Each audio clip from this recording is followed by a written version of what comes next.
الصلاة والسلام علیکہ یا رسول اللہ، الصلاة والسلام علیکہ یا حبیب اللہ وعلی آلہ و اصحابہ یا نور اللہ صلی اللہ تعالی علیہ وسلم۔ حضرات محترم، ہم اکثر مسجد میں دیکھا کرتے ہیں کہ جو حضرات پہلے نماز پڑھ چکے ہیں تو جب وہ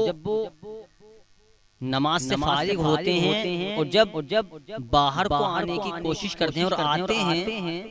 تو کچھ ہمارے مسلمان بھائی نماز پڑھتے ہوتے ہیں، جو اندر سے آنے والا ہے شخص وہ یہ نہیں دیکھتا کہ کوئی نماز پڑھ رہا ہے یا نہیں پڑھ رہا۔ ہماری شریعت میں اس کا کیا حکم ہے، کیا مسئلہ ہے کہ نمازی کے آگے سے اگر کوئی آدمی گزر جائے تو کتنا گناہ ہے۔ آج میں یہ اہم مسئلہ صاف کر دوں کہ اگر کوئی نمازی کے آگے سے اگر گزر گیا تو وہ کتنا بڑا گناہگار ہے، کتنا اس پر گناہ پڑے گا، کتنا نہیں پڑے گا۔ نمازی کے آگے سے چاہے آدمی گزرے یا جانور، نماز تو نہیں ٹوٹتی۔ البتہ اگر گزرنے والا گناہگار ہو، اگر کوئی شخص نمازی کے آگے سے گزر گیا تو وہ گناہگار ہو،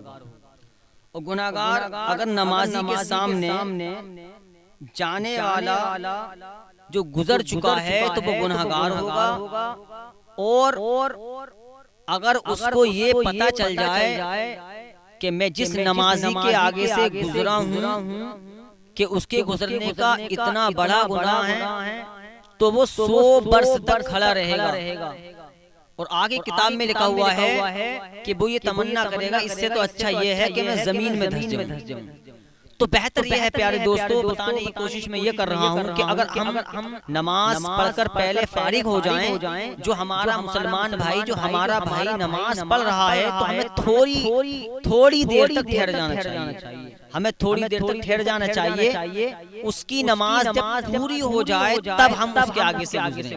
ورنہ یہ جو شریعت کا میں نے مسئلہ بتایا ہے وہ گناہگار ہوگا، اور وہ اس سے اچھا تو یہ سوچے گا، اس سے اچھا تو یہ ہے کہ میں زمین میں دھس جاؤں۔ تو پیارے مسلمانوں، جب ہم نماز پڑھ چکے ہوں تو جب دوسرا نمازی نماز پڑھ رہا ہو تو ہمیں اس کے آگے سے گزرنا نہیں چاہیے، اس کا انتظار کریں کہ وہ نماز اس کی کب پوری ہو رہی ہے، جیسے ہی وہ سلام پھیر دے تب ہمیں اس کے آگے سے گزرنا ہے۔ اللہ پاک ہم سب کو اس پر عمل کرنے کی توفیق عطا فرمائے۔